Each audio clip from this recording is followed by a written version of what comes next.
Hello, Natalia. My name is Ivan. I'm a student nurse here at VCC. How are you doing today? I'm doing okay. You're doing okay. So I heard that you just had your surgery, a total hip replacement.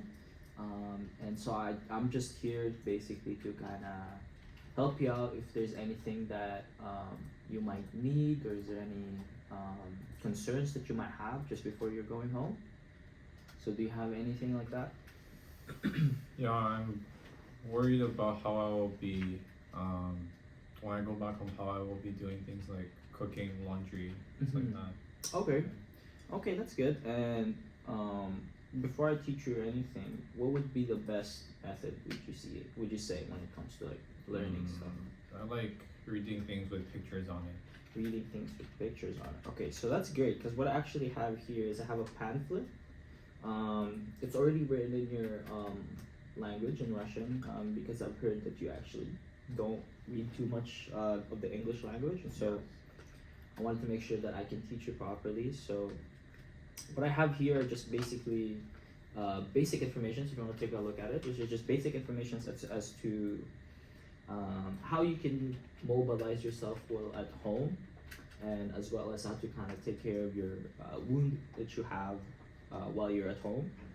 So let's just go over them one by one. So what we have here is the mobilization. Yeah. And so you want to make sure that when you're at home, do you have a walker or anything like that? No, I don't have a walker. You don't have a walker. Okay, so what we could do is I could talk to someone in the hospital. Maybe we could get you set up, and maybe someone can give you a walker that you could use. That'll help decrease falls or risk for falls that you might have. And do you like to cook, things like that while you're at home? Yeah, I like cooking.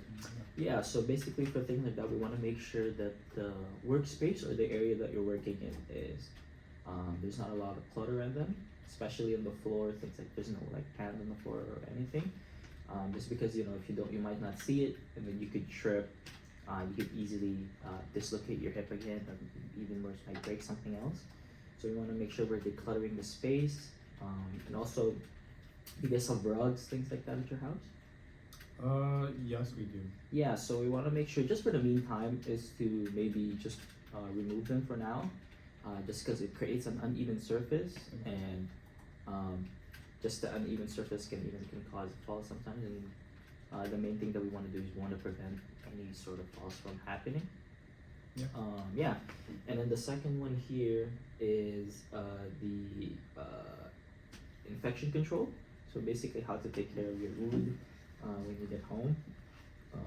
So basically, what it says here is to keep things short is if you have to take a shower, things like that, wrapping your wound with like a plastic bag to kind of keep as little water as you can from getting into the wound site.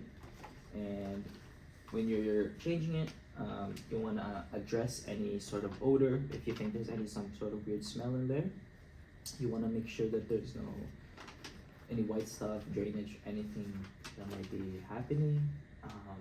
And then you want to make sure that it's dry, or that it looks like it's healing properly. And then if it's inflamed or anything like that, if you think it's going down and then out of nowhere it starts swelling back up again, you want to make note of that, and then maybe talk to the doctor or come back here so we can take a look at it. And when you're changing it, make sure you're using a clean bandage or gauze. And when you're removing it, just take a note of the band-aid, see how much is in there, if there's anything weird, blood, anything like that. Yeah, and I think that's basically about it. There's a lot more information than what I've said on the pamphlet here. It's in Russian already, so it'll help you out with reading it a little bit better than in English. Is there anything else that you need help with at all? No, I think this is very helpful. Okay. Yeah, that's good. So just before I go, just a little recap as to what maybe we've talked about today. Is there anything that you can tell me about what you've learned today? Anything new that you might have learned today? Yeah, basically to always keep the bandage dry, and then make sure if there's any abnormal with the incision line, I should report it as soon as possible. Yeah, exactly, because we want to prevent any infection from Yeah, going down the line, right? Yeah, okay, great. Yeah, that'll be all, Natalia. If you don't have any more questions for me, yeah, I'll be on my way. yeah, thank you so Okay, much. no worries. Have a good one.